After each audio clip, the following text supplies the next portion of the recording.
इन्होंने PACS silica बनाया America ने। आज की ये स्टेटमेंट है कि उनको उसमें भारत को औपचारिक न्योता देना पड़ा है। वो कहां से, वो अपने सेनेटर्स उसके खिलाफ वोट कर देते हैं। वो कह रहा था वेनेजुएला में सेकंड स्ट्राइक करूंगा, सेकंड स्ट्राइक नहीं कर पाए। मैम ट्रंप जैसे आदमी को आप किताब पढ़ाने जाओगी ना, खड़ा हो जाता है। मैम आप बात समझिए। I differ with you. No okay you can, आप बहुत ज्यादा ma'am we have to agree to disagree. नहीं मैं परेशान हूं ma'am, but he is not the, आप समझिए मैं परेशान हूं। अभी तक मेरे को लगता था कि वो बैठा है बॉस्टन में, भैया उसने चुना है, जो वहां एलए में बैठा है उसने चुना है, ट्रंप वो जाने उसकी दिक्कत है। अभी ट्रंप मेरी, आपकी और जनरल दयाल की दिक्कत हो गई है। Putin was the only man, Xi Jinping is the only leaders, these two leaders have to come up and stand. अभी आप मेरे को बोलोगे वो केजीबी में रहा है, आपने बोला वो न्यूक्लियर वाला नहीं था। ट्रंप ने क्या किया मैम, वो साइकोलॉजिकल वॉरफेयर खेल रहा है, बात समझो। अब वो जरा प्लेन की तस्वीर चला दीजिए गरिमा, उसने क्या करा 51 साल बाद, मैम 51 साल बाद। Professor you have to listen, professor now you have to listen, ये साइकोलॉजिकल वॉरफेयर है। उसने बोला मैं कुछ भी कर सकता हूं, पुतिन तेरे हाथ में कुछ नहीं है, शी जिनपिंग चुप रहे, इकोनॉमी चलाता है चला। उसने देखो 51 साल बाद अपना ये न्यूक्लियर केपेबल प्लेन निकाला। What's the message? मैसेजिंग क्या है? आई एम रेडी, मैं तैयार हूं।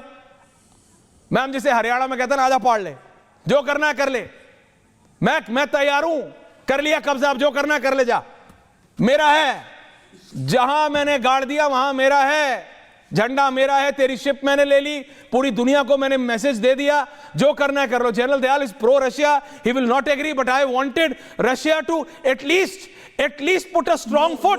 अरे मैसेज तो दो उसको। सर अगला बोरा रहा है, अगले को कोई सिस्टम ही नहीं है कुछ अगले का। सर तो आप इसका जवाब दो। कल को वो कहीं खड़ा हो जाएगा, बोलेगा मेरा है। ऐश्वर्य इस समय भारत को आज पैक्स सिलिका का इनविटेशन क्यों आता है? इस समय जब वो बोलते हैं कि क्योंकि भारत ने कॉल नहीं करी ट्रंप को इसलिए ट्रेड डील नहीं हुई, तो वो क्यों भारत जवाब देता है? और अगली बार फिर वो 500% जो लगाता है, वो आके भारत रविंद्र सचदेव करके जाते हैं।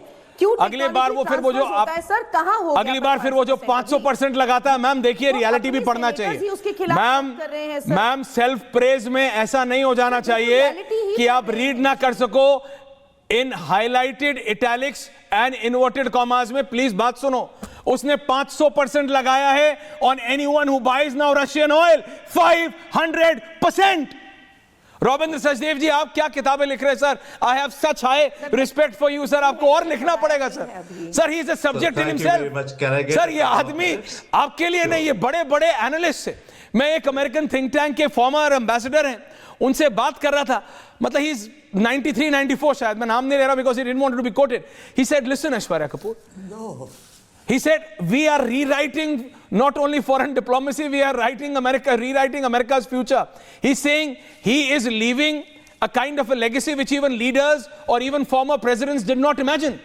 वो इस तरीके के काम कर रहा है, वो इस तरीके के कार्य कर रहा है कि लोग समझ नहीं पा रहे हैं। रविंद्र जी Absolutely, क्या कमाल लिखा है आपने किताब में, जरा बता दीजिए। क्या आपने एंटिसिपेट किया था क्या? शुरू कराना एंड ये था कि it's not a joke. Colonel Singh and general साहब, और मैं 1000% ये बात रिपीट करता हूं, Trump is not a joke. We have to take and understand him seriously. Act कैसे करे? हमारे यहाँ दुनिया भर में बढ़ाने की बिब्सिकल है, ऐसा कर देता है, कल क्या कर रहा है, आज क्या कह रहा है, neglect him. You can not, he is serious one. So तभी मैंने एक किताब लिखी है, बाय द वे 770 पेज की है, दुनिया की थिकेस्ट बुक ऑन ट्रंप है, how to analyse him, right? So we have to take him seriously. हमारे सामने हो रहा है, दिख रहा है। one. Second, ये जो आया है, आप कह रहे हैं कि हम सोच रहे थे कि अमेरिका के अंदर ही जो इम्पैक्ट होगा उसका, पर ये तो दुनिया के बाहर भी हो रहा है। वो क्लियर है। आप इसका कैंपेन देखो, आप इसकी कैंपेन मैनिफेस्टो जो कहते हैं वो देखो। प्रोजेक्ट 2025 एक डॉक्यूमेंट है जो हेरिटेज फाउंडेशन, जो उसका इंटेलेक्चुअल बेस है, उन्होंने बनाई है, 920 पेज की। उसमें आप देखो ये क्या कह रहे हैं, अमेरिका को कैसे एक्ट कर रहा है देश के अंदर, अबॉर्शन में, एजुकेशन में, क्रिश्चियन नेशन बनाना है, और देश के बाहर कैसे एक्ट कर रहा है। यूरोप को ये इतना क्यों लताड़ रहे हैं? यूरोप से इनका मेजर डिफरेंस है कि यूरोप लिबरल वैल्यूज एक्सपोर्ट करता है दुनिया में, और अमेरिका में अब हमें लिबरल वैल्यूज नहीं चाहिए, हम कंजर्वेटिव राइट नेशन हैं।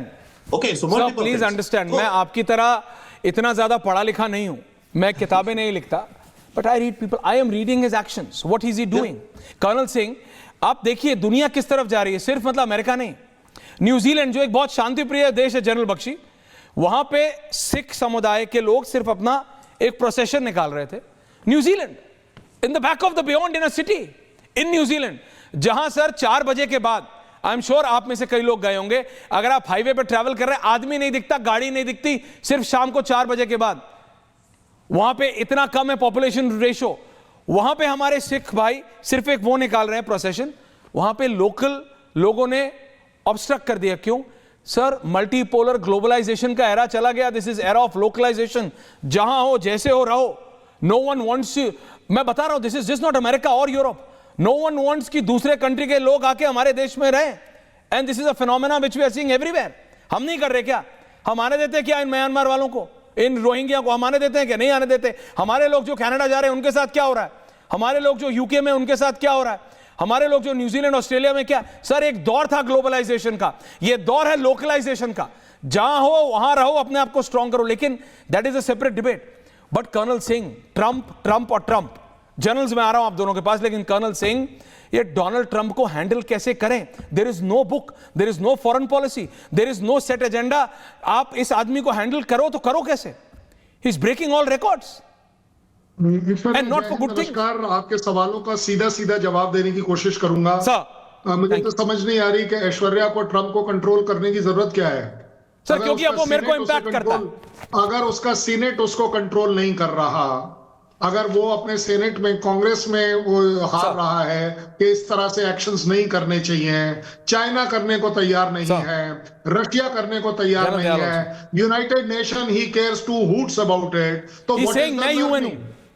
The learning is only one, जो आपने कहा, अगर यही नया वर्ल्ड ऑर्डर है कि जिसकी लाठी उसकी भैंस, तो जनाब अपनी लाठी मजबूत करिए। The lesson learned is that. उससे भी बड़ी बात, अगर मदुरो को उठाना नार्को टेररिज्म में लॉ एनफोर्समेंट है, आप उससे सीखिए, उसको फॉलो करिए, और जहां से आपको उठाना है उसे उठा लीजिए। अगर यही नया वर्ल्ड ऑर्डर है, अगर यही लर्निंग है, क्योंकि अपने आप में उनके काम करने के बाद यूरोपियन यूनियन भी क्रिटिसाइज कर रहा है, वो नेटो भी क्रिटिसाइज कर रहा है, लेकिन हो क्या रहा है? सर आप सब गांव के जरूर जा गए, आपने बांस और सरकंडा देखा है? बांस और सरकंडे में फर्क देखा है आपने? वो फर्क है सर। वहां की 4 ऐसी कंपनीज है अमेरिका की जिनका साल का टर्नओवर हमारे नेशनल स्टॉक एक्सचेंज से 3 गुना 4 गुना ज्यादा है। दुनिया का कैश फ्लो अमेरिका अभी भी 55% कंट्रोल करता है, इंडिया 4 या 5% करता है। सर डिफरेंस इतना ज्यादा है कि अभी हमें इतना टाइम लगेगा। मैं कह रहा हूं हमें मजबूत होना है सर। हम उस मतलब प्रैक्टिकली स्पीकिंग हम 5 ट्रिलियन इकोनॉमी की ड्रीम देखते हैं। अगला कितने पे है सर? मैं अगर अभी ग्राफ चला दूं तो जो चाइना उससे टक्कर लेने की थोड़ी स्थिति में, वो भी नहीं ले रहा है, क्योंकि उसे पता है इस चीज में चाइना कुछ नहीं है। चाइनीज सोल्जर्स तो लिमोजीन में घूमते हैं, वो कुछ कर ही नहीं सकते। Chinese army is just a corporate army. लेकिन मैं बात कर रहा हूं सर, ये ट्रेंड गलत है। The world has to come together general Dayal.